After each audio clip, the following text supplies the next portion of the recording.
Welcome back to 5 Good Questions. I'm your host, Jake Taylor. Our guest today is Bogumil Baranowski. Bogumil is a New York City-based value investor, author, and investment professional with over a decade of experience. He works at Tocqueville Asset Management, where he's the founder and portfolio manager of a private investment fund. He was born in Poland and educated in Paris and Brussels. Today we're going to be discussing his new book, Outsmarting the Crowd, a value investor's guide to starting, building, and keeping a family fortune. You can tell that Bogumil really wants to make a difference in people's lives with his writing and teaching, so let's ask him 5 good questions. Welcome back to the show, everybody. My guest today is Bogumil Baranowski. Am I saying that right, Bogumil? Yes, you're saying it right. Perfect. How are you? Great. How about yourself? I'm very well. So Bogumil is the author of the book Outsmarting the Crowd. And really, I'd like to thank you for coming on the program and chatting with us today. Oh, it's my pleasure. Thank you, Jake. So just a little background as far as where you work right now. So you work with Francois Sicart, I believe is how he says his name, of Tocqueville Asset Management. And I have to confess a little bit that I'm kind of a big fanboy of their letters especially. I find them to be very... I imagine working there, and then it's probably like a lot of very wide-ranging ideas and topics that are discussed, just based on what the letters look like. Has that been your experience working there?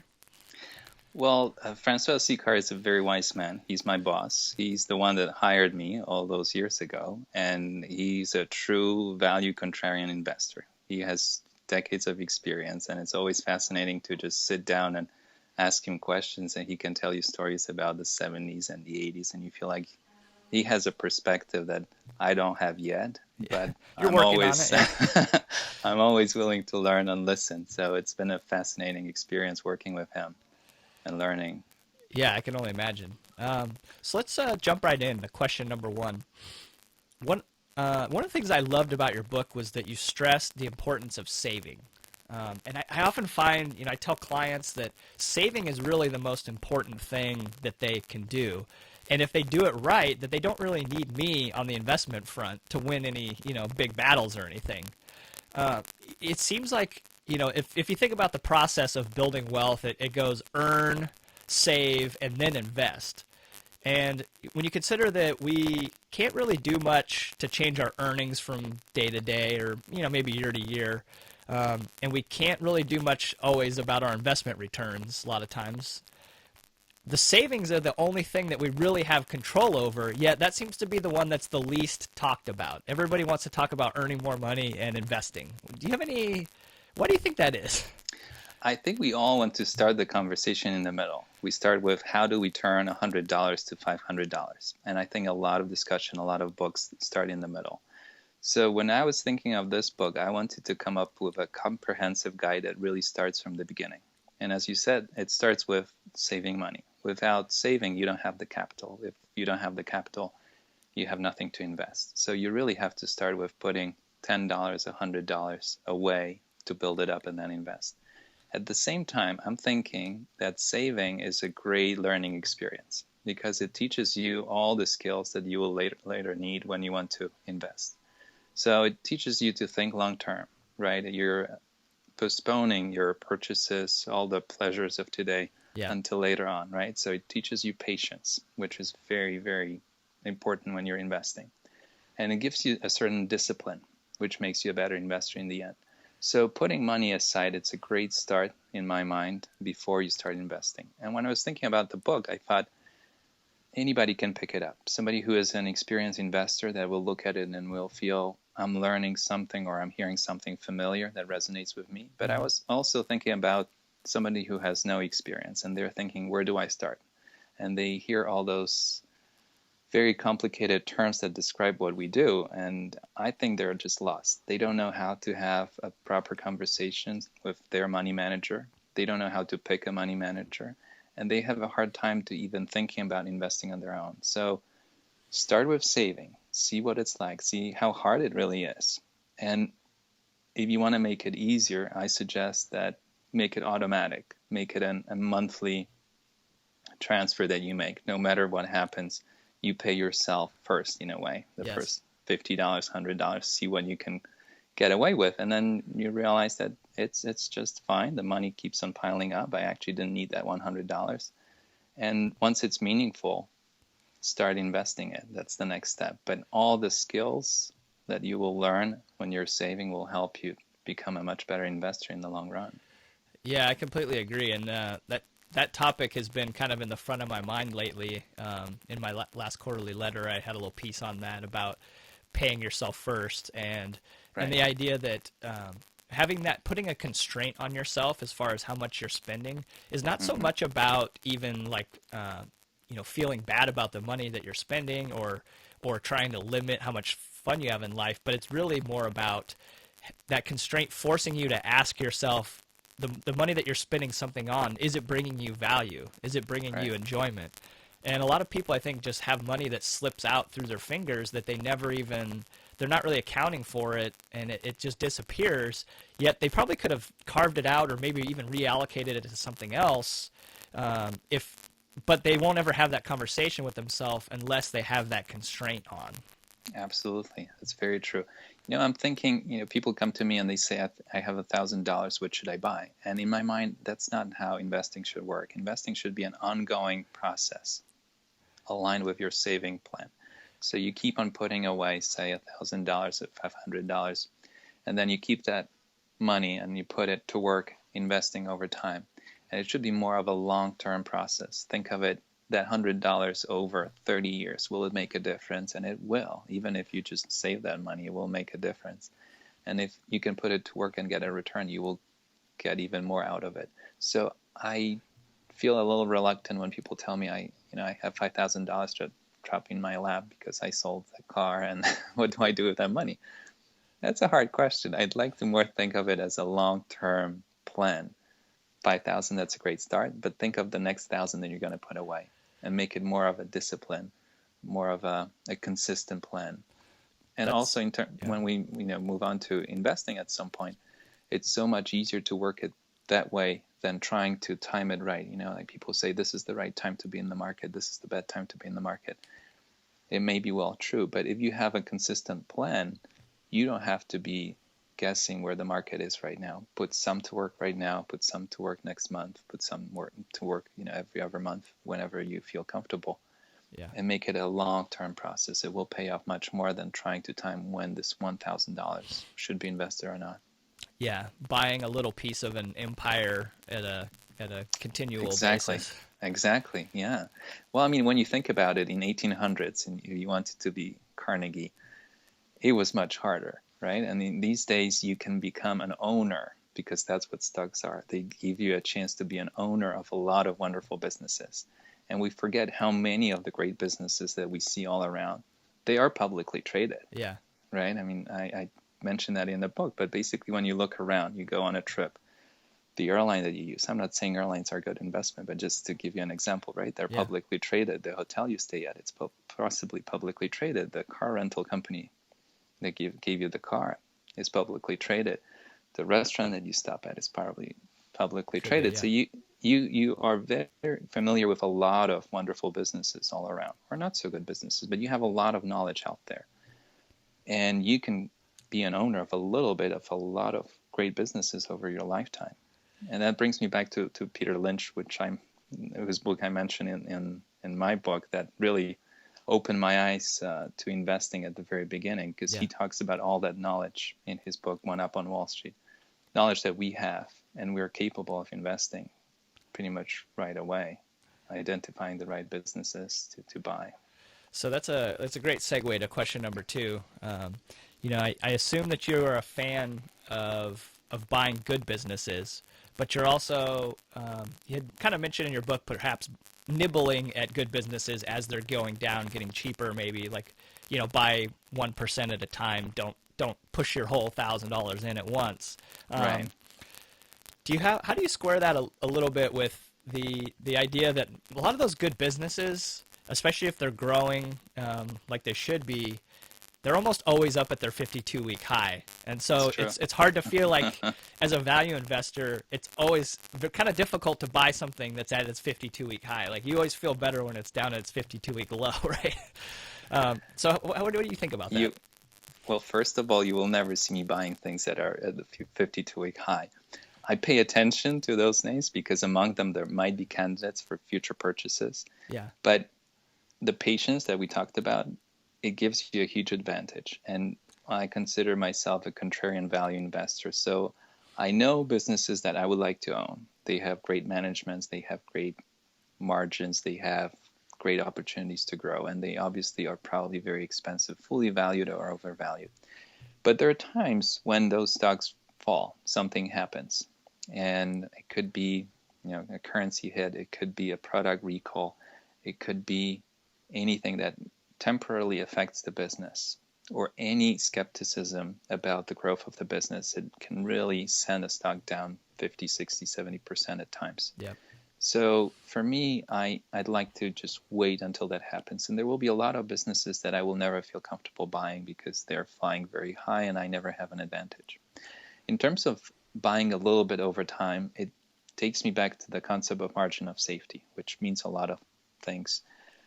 And it also means that I have no idea how to pick a bottom in any stock.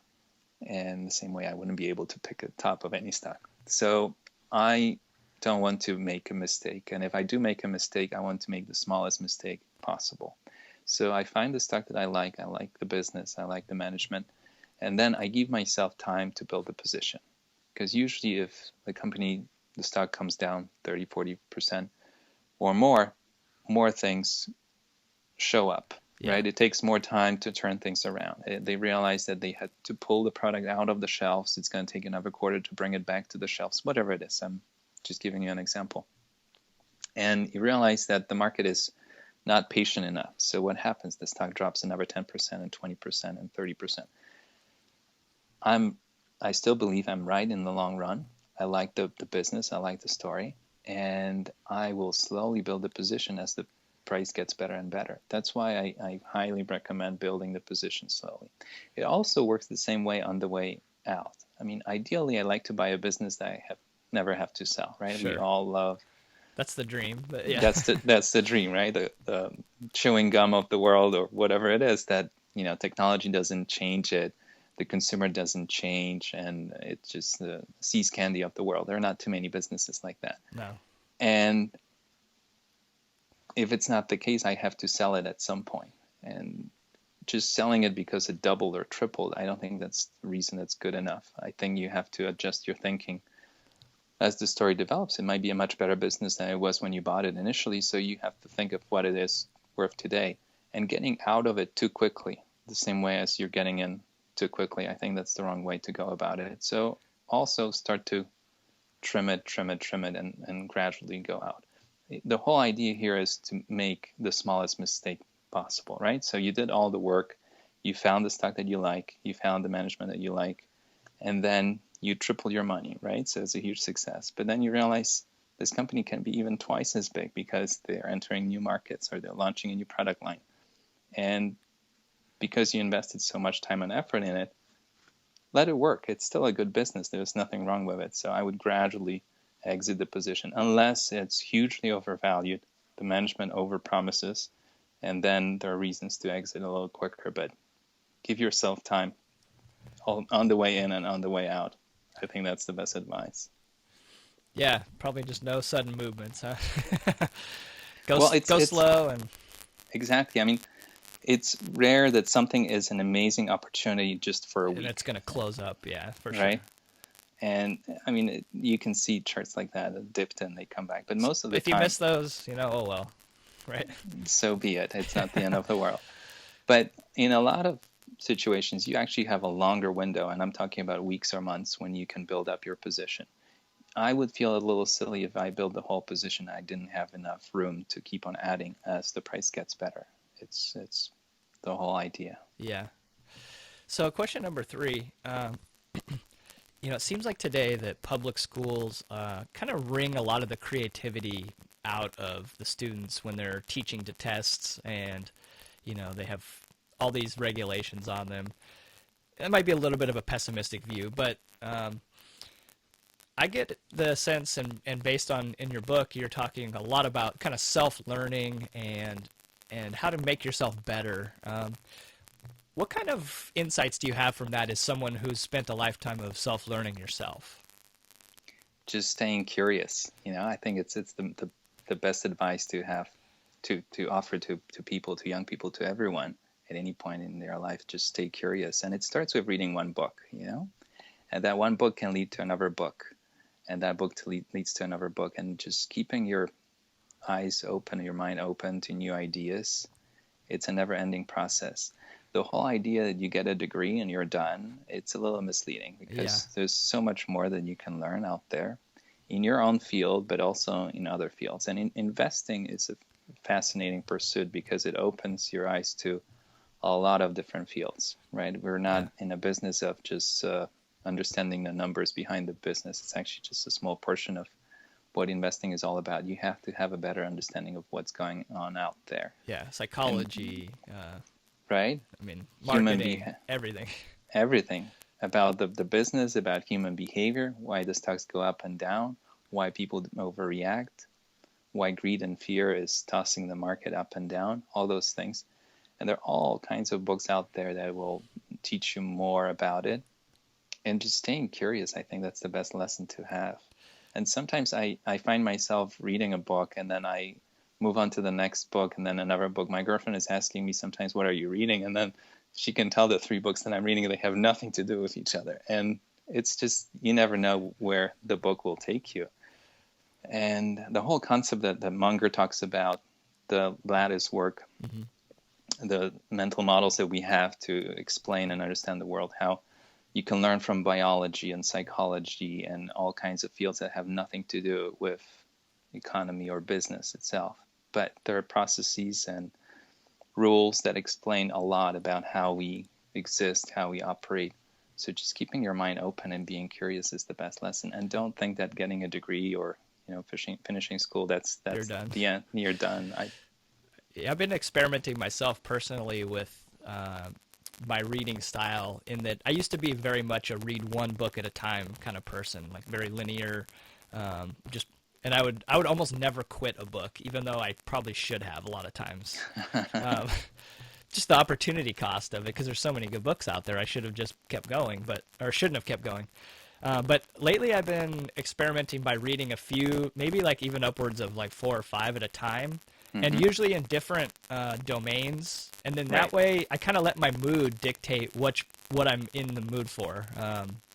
So some will be, like a very hardcore science type of book, and then sometimes you're not in the mood for that kind of book, really. I mean, you want something a little lighter, like a psychology book or something. I mean, I'm just putting a for instance out there, but letting your mood kind of dictate where your interests lie, because I think it kind of gravitates, in different ways. It's interesting what you said. Somebody asked me at work when they saw the list of books that I mentioned at the end of my book, recommended reading books that inspired me. And they say, well, I can't believe you read all those books. And I said, I read so many books I wish I hadn't read because they didn't actually take me anywhere. Yeah. So as you said, there are certain books that probably halfway through or 1/3 through, you probably should drop. But I think I have the same experience. I want to finish every book I start. I read a lot, and there are books that I like to read in paper version. Yeah. I just sit down and I read. And there are books that I listen in audio version.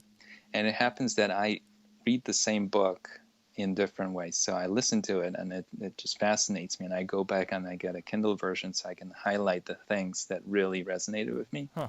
So sometimes I read the same book twice in different a week ways, or two. Though. Different ways, just to remember the things that really made a difference, or I want to remember. That's interesting. I bet you that kind of having it come in 2 different channels into your brain probably might lock it in better. Right? There are certain things or sentences that I don't want to forget. It's just a very powerful, right? A powerful quote, and I think that's the best way. Just soak it up as much as you can. And nowadays, it's so much cheaper. It's so much easier to get a book, right? Back in the day, even 10 years ago, I had to go to a bookstore, get a book. They probably don't have the book that I just heard about, so they have to order it. So it takes 2 weeks before I actually get it. And now I go online, I get the Kindle. You can have ebook. It on your Kindle in like 20 seconds. Right? Which sometimes means that I'm buying 3 books at a time. Yeah. And I have to read them all, but I think it's wonderful. I think it's great. So question number 4, you advise not to check stock quotes too often, and a lot of people say that, and I think it's definitely the right thing. But for yourself personally, and maybe for a professional money manager, what do you think is the appropriate amount of time that you should let go between stock quotes? And be honest with us. How often do you check yours? Well, probably too often. Yeah, There's no need. me too. Right? Yeah, There's no need because the way I look at it, the price movements day to day or weekly or even monthly, they give me no real feedback. It's no gratification that my stock is moving up today or not. I'm thinking about the long term. So because it's so available, it's actually impossible not to know what the price quotes are of your stocks unless you are on an island yeah. or on a boat Or you away put from, yourself on an information island. I mean, or that's you choose to do that. yeah, So you leave the office, I take the elevator, and in some of the elevators they have quotes running on the screen and people talk about it, and then it's just on the news, it's in newspapers, it's online, it pops up everywhere. yeah, It's impossible. But I think the lesson that I would share is that it's not necessary to know the prices of your stocks every single day. And actually, the whole approach that I'm thinking about, which I call value contrarian approach and buying quality businesses, even if I couldn't check the prices of my stocks for months, I would be just fine because I know what I own. I know the businesses that are behind those price quotes, and I can't imagine anything terrible happening to them. Will they move up and down? Yes, they will. Sometimes they will move up and down a lot. But what I care about is what the business is doing and how it's performing. We have interns work with us now and then, and I always tell them, what would you do if you had no price quote, right? You own the entire business. It's your family business. There's no price quote, right? You sell 1 million of something and you provide a service. And you can tell what the monthly results are, what the quarterly results are. You can tell how much money you're making, what the profit is. There's no quote, right? And they start to think about businesses in a different way because they think the price quote tells them if it's a good business or a bad business, if they yeah, made a good investment or a bad investment. What if there is no price quote? I can own the entire business all my life. Like Buffett owns See's Candy. There's no price quote for See's Candy. yeah. But he has the confidence that he owns the right business that generates sufficient cash, great returns, No hardly invested any, capital. Yeah, right? So putting that into the right perspective and letting people know that investing is not about being in tune with every single movement of every single stock, but about knowing what kind of businesses you own, what's special about them, what kind of returns you can expect, what kind of quality of a business it is. That's much more meaningful than trying to guess it. One last thought on that. I think it's a great question. A lot of investors, and I'm thinking Buffett, but I'm also thinking Guy Spier or Templeton, they decided to move away from New York City yeah, because the noise, and it's just not just the price quotes, but the overall noise and is overwhelming. So it's very hard to think clearly in being in the business. So any individual investor out there has a huge advantage because they choose how much of that noise they will get, right? It's much easier for them to get away from that noise than it is for a professional. So I think they start in a very good position to begin with. well, I wonder too if you ever feel like that you almost have this obligation of like you feel like the client would expect you to know what's been happening in the It, market. So it, you almost have to stay up on top of it just so that if the phone would ring, let's just say, and they wanted to chat, you wouldn't be like, oh, actually, I haven't looked at it in 2 months. How's it been doing? You know? well, it happens both ways. The clients that we work with, they know our approach, that it's a long-term approach, so they do feel comfortable with what we do, and they do ask us about certain things, but it's not that they will call us every single day and say, well, look, your stock is up or your stock is down. Why is it down? Why is it up? I do feel sometimes the obligation that I should know, but at the same time, it's so hard to not know Yeah, because somebody will yeah, eventually tell me or I will see it somewhere. So it's very hard to get away from the information. I think that's the hardest part. Like, not knowing is hard. yeah. All right, so question number 5. One of the things I found interesting about your book was that it covers both starting, building, and keeping a family fortune. Um, Hmm. and I haven't seen too many books that talk about keeping a family fortune. I feel like that's sort of an underserved market or area of information.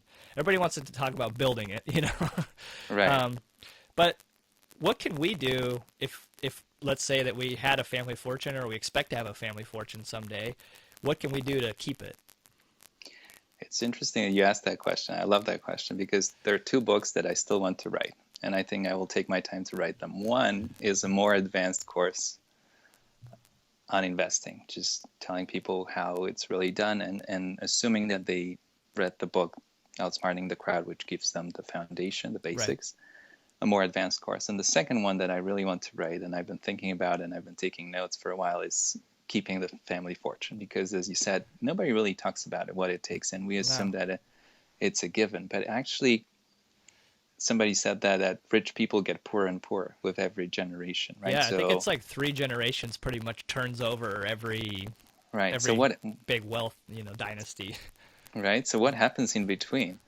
I think the first issue is that people overspend what they have. Second is how they invest the money. So all the bad choices, bad investments, or not investing, not keeping that money employed. I think that's a big challenge. And not thinking long term is the last part. So if you reverse that, and if you can actually think of understanding of what that is, capital can earn for you, Right. if you can think long term, that would really make a big difference.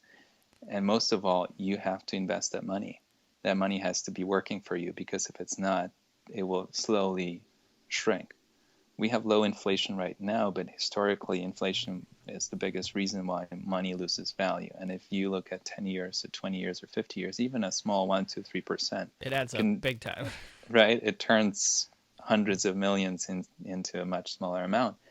And then the division, right? So every family, next generation, is more people that has to will benefit from the amount that's left. So that's a big challenge. And I've been actually researching out of curiosity all families in the past, how they dealt with generational transfer of wealth. And it's fascinating how some were very successful and some were not successful at all with it.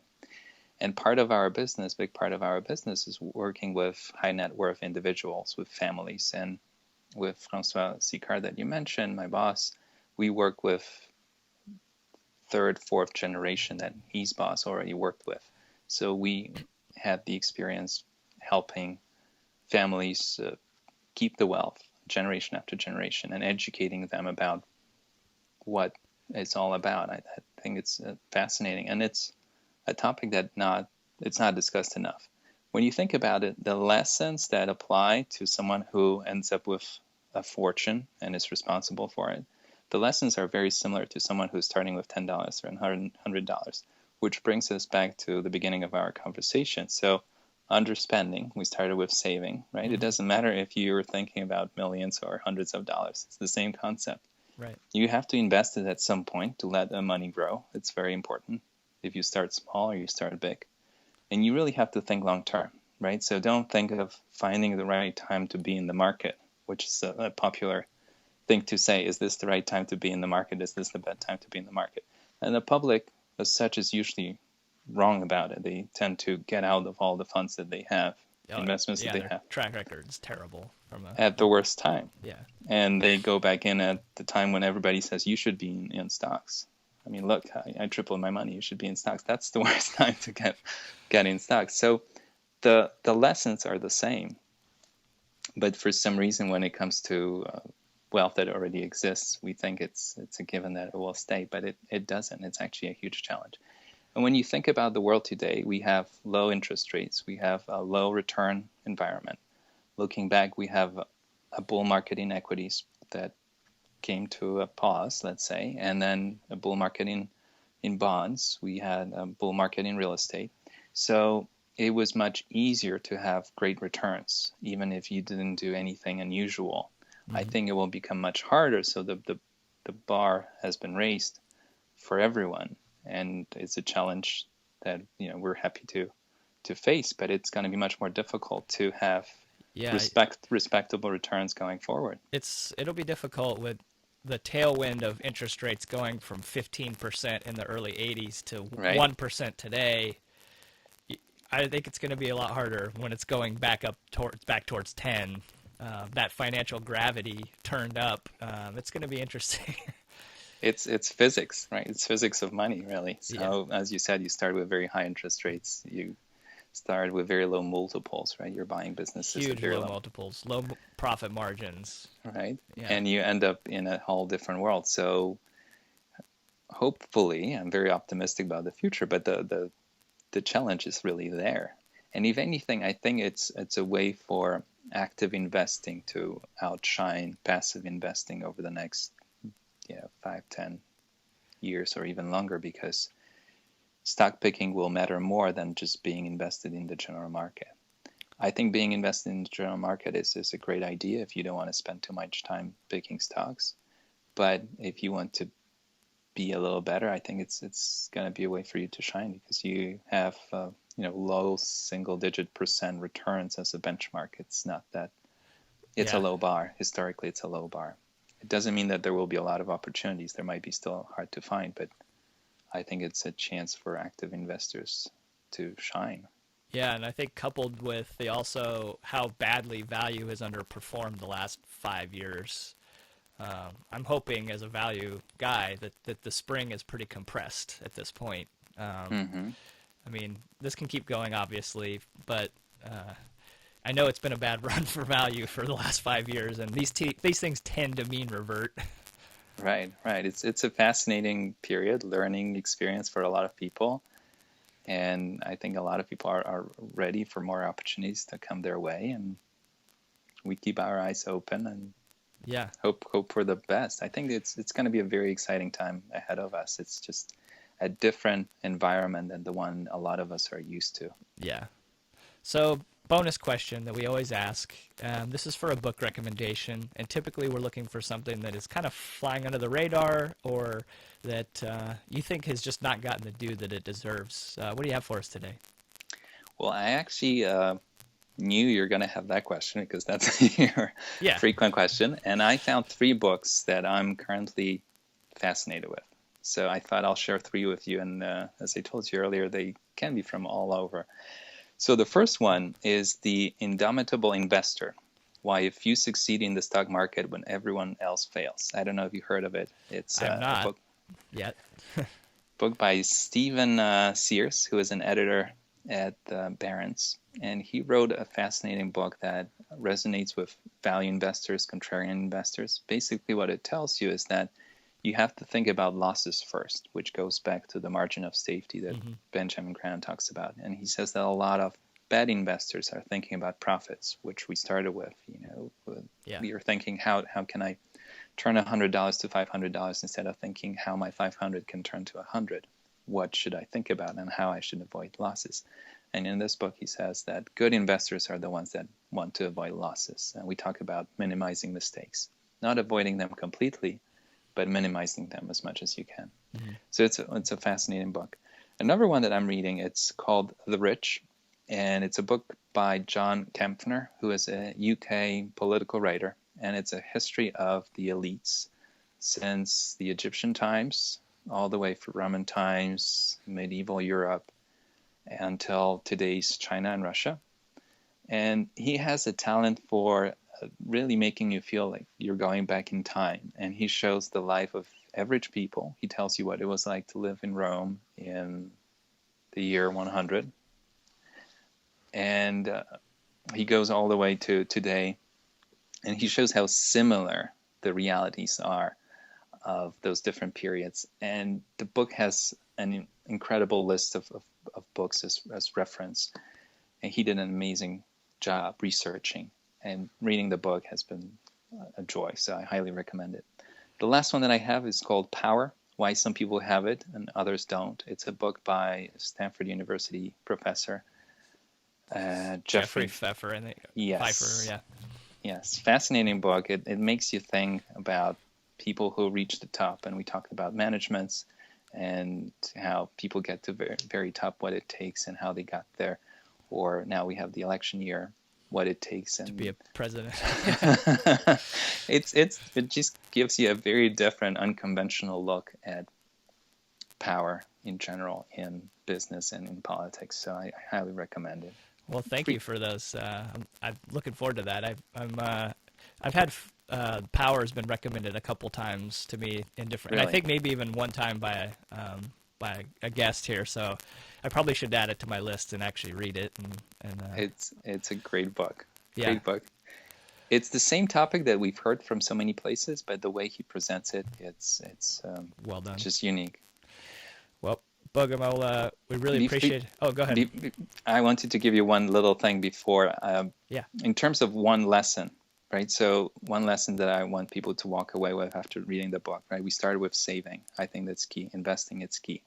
And I am in favor of the value investing approach, just in very simple terms for everyone who would be scared by the term. In my mind, it's just buying things for less than they are worth. Yeah. And that's all it's about. So if you do those three things, if you save consistently throughout your life, if you put your money to work, and if you don't overpay for whatever you're buying, you will do just fine as an investor. And I hope that that's the lesson that people will walk away after reading the book. That could be on a T-shirt right there. Right? Well, Bogumil, we really appreciated you coming on the show and sharing your insights with us. It's fantastic. Thank you so much. Great questions. Thank you, Jake. All right.